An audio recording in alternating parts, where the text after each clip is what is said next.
साल था 2003। दिल्ली का रोहिणी इलाका उस सुबह हमेशा की तरह शांत था। सड़क के किनारे पीले पत्ते उड़ रहे थे और हवा में हल्की धूप की खुशबू थी। लेकिन सेक्टर 6 के एक छोटे से मकान के भीतर एक ऐसी कहानी शुरू हो रही थी जो आने वाले सालों तक पुलिस की फाइलों में सिहरन छोड़ जाएगी। गुरुचरण सिंह, एक सादा मेहनती इंसान, दिन में ड्राइवर, रात में अपने बच्चों का हीरो। वो अपने मालिक अवतार सिंह के लिए काम करता था, जो उसी मकान के ऊपर वाले फ्लोर पर रहता था। उस दिन सुबह करीब 11 बजे एक अनजान आदमी अवतार सिंह के पास आया। शांत, सधे हुए कदम, चेहरे पर अजीब आत्मविश्वास। उसने कहा कि उसे अलीगढ़ तक जाना है और ड्राइवर चाहिए। अवतार सिंह ने नीचे से गुरुचरण को आवाज लगाई। गुरुचरण ने आते ही आदर से उस आदमी की ओर देखा। नाम पूछा गया, देवेंद्र कुमार शर्मा। बस एक नाम जो सुनने में आम था पर आने वाले वक्त में खौफ का दूसरा नाम बन जाएगा। 11:30 पर गुरुचरण अपनी इंडिका लेकर निकला। घर से जाते वक्त उसने दरवाजे से अपनी बीवी सुरेंद्र कौर को पुकारा, थोड़ा खाना बना लेना, बस थोड़ी देर में लौट आऊंगा। लेकिन वो थोड़ी देर कभी पूरी नहीं हुई। उसके जाने के बाद दिन ढले, रातें आईं। अगली सुबह भी दरवाजा नहीं खुला।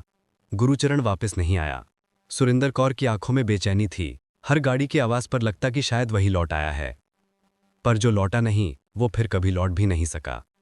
13 अक्टूबर को पुलिस में उसकी गुमशुदगी दर्ज हुई। दिन हफ्तों में, हफ्ते महीनों में बदल गए, लेकिन गुरुचरण का कोई सुराग नहीं मिला। फिर 10 दिन बाद 23 अक्टूबर 2003 फरीदाबाद के पलवल थाने में एक और इंसान अपनी मिसिंग रिपोर्ट दर्ज करवा रहा था। नाम था सुरेश चंद्र गुप्ता। उसने बताया कि उसका कर्मचारी धर्मेंद्र नाम का ड्राइवर एक ट्रिप पर गया था और 7 महीने से लापता है। 7 महीने, कोई खबर नहीं, न ड्राइवर न गाड़ी। 2 अलग अलग शहरों, 2 अलग अलग गुमशुदगियां, पर दोनों में एक चीज कॉमन थी। दोनों ड्राइवर, दोनों एक अनजान ग्राहक के साथ गए थे और कभी लौटे नहीं।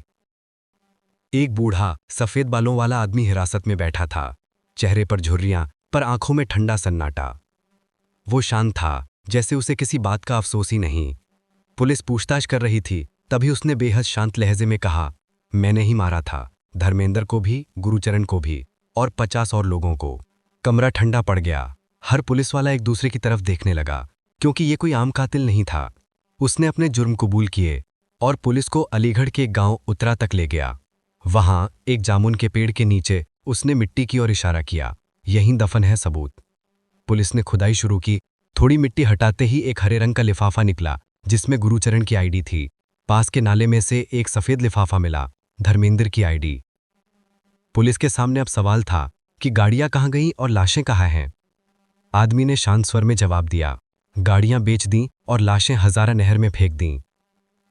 हजारा नहर, एक ऐसी जगह जहां इंसान नहीं जाते, क्योंकि उस नहर में पानी नहीं, मौत बहती है। क्रोकोडाइल से भरी वो नहर देवेंद्र शर्मा की लाशों की कब्रगाह थी।